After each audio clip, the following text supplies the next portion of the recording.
Hey everyone, it's Sandra here for another really great wellness topic. So for today, what we're going to be doing is working on our legs. So I want to show you some examples of some different leg exercises that you can do.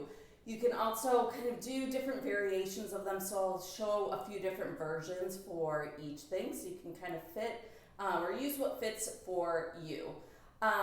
For each one of these, I would say do 2 or 3 sets.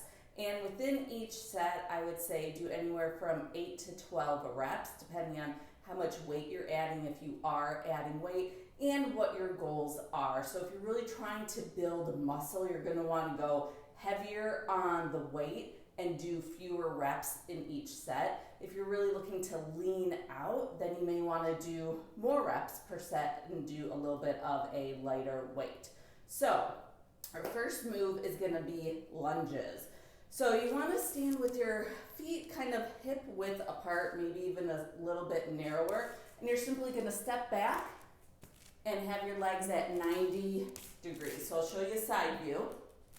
You don't want to obviously hit the ground with your knee, but just kind of go as low as you can. Now when you're starting, you may just be here, and that's absolutely fine. You kind of build up to what you can do. Another variation of that is a plyo lunge. So plyo really just means basically that you're jumping. So I'll show you a few different versions of each of our moves, kind of a regular one and then a plyo one. So with the lunge, you can do a couple of different things. So you can stay in the lunge and just jump right there and then switch legs and do your jumping, or you can switch. So kind of whatever works best for you. Another variation of the lunge is called a curtsy lunge. So this one kind of starts to get the side of your butt a little bit more than a regular lunge. So you're going to lunge, but you're going to kind of put your one leg back behind to the side. And then, obviously the other side as well. And then just make sure that you're doing both sides evenly for whatever you are doing. So that's lunges. Oh, you can always add weight to any of those. So if you're doing a curtsy lunge, just hold the weights at your side, and same thing for a regular lunge. I don't recommend a lot of weight when you're jumping, just so it doesn't start to bother your back, but you can do really light weights if you are jumping. So our next move is going to be squats. So a regular squat, stand with your feet hip width apart, and you're basically just going to be like you're sitting back in a chair.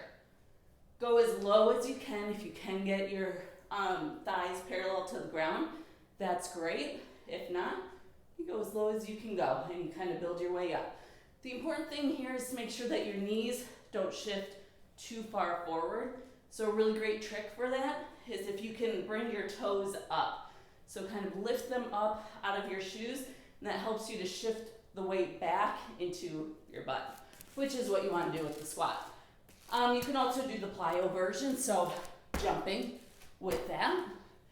And then another variation of the squat is put your legs wider apart and turn your toes facing out. So you're maybe at 45 degrees or so, and squat that way. So what this does differently is it starts to get the side of your butt, whereas a regular squat kind of gets like the main back part of your butt. And you can do the plyo version for both of those. You can do a plyo with the sumo as well. Then our next one is a glute bridge. So this one you're going to be laying down, and you're going to have your knees bent, and you're simply going to lift your butt up. And as you lift up, you really want to make sure that you're squeezing your butt. So this exercise works your butt and your hamstrings, so the back of your legs. So something to make this one more challenging, lift one leg up. And so you're basically lifting all of your weight, but now with one leg, so it makes it more challenging.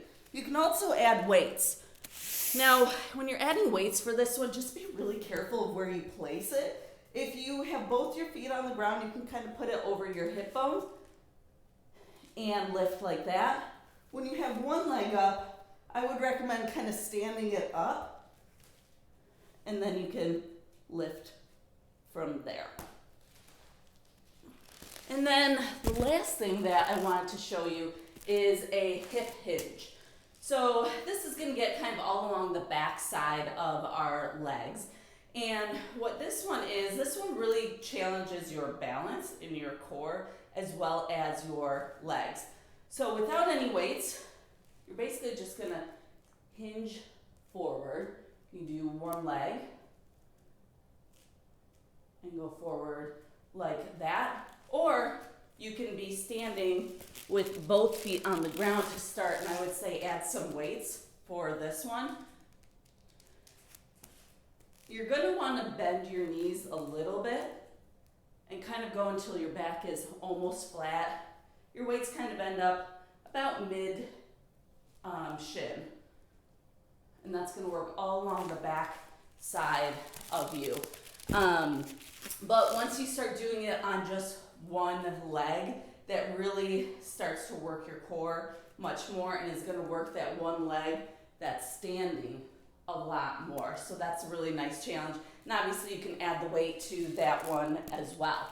So I hope you found these helpful. And let me know what you think. Let me know if there's any other leg moves that you love. Thanks so much.